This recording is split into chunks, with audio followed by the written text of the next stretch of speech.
பிரியாணிக்கு அநியாய ருசி. இண்டஸ்ட்ரியே இந்த பிரியாணிக்கு ஆசைப்படும். அப்படி ஒரு விசேஷ பிரியாணி டேபிளில் தான் விஜயும் செல்வராகவனும் சந்தித்துக் கொண்டார்கள்.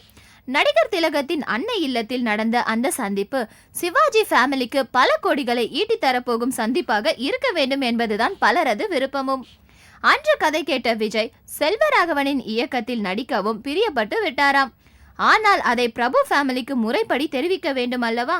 இன்னும் அவர் தரப்பிலிருந்து கிரீன் சிக்னல் வந்து சேரவில்லையாம். இது தொடர்பாக பிரபுவிடமே கேட்டபோது, சார், செல்வராகவனும் விஜயும் சந்திச்சாங்க. விஜய் கதையும் கேட்டு அதில் நடிக்க சம்மதித்ததாகவும் தகவல் வந்தது.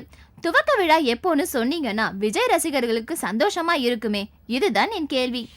இன்னும் விஜய் சார் தேதி கொடுக்கல. கொடுத்ததும் கண்டிப்பா மீடியாவுக்கு முறைப்படி அறிவிப்போம். நாங்களும் அவர் பதிலுக்காகத்தான் ஆவலோட காத்திருக்கிறோம் என்றார் பிரபு. இதற்கிடையில் செல்வராகவன் விஜய் இணையும் படத்தின் மீது தனுஷின் தயாரிப்பு நிறுவனமும் ஒரு கண் வைத்திருப்பதாக ஒரு தகவல் நடமாடுவதுதான் அதிரடி டர்னிங்.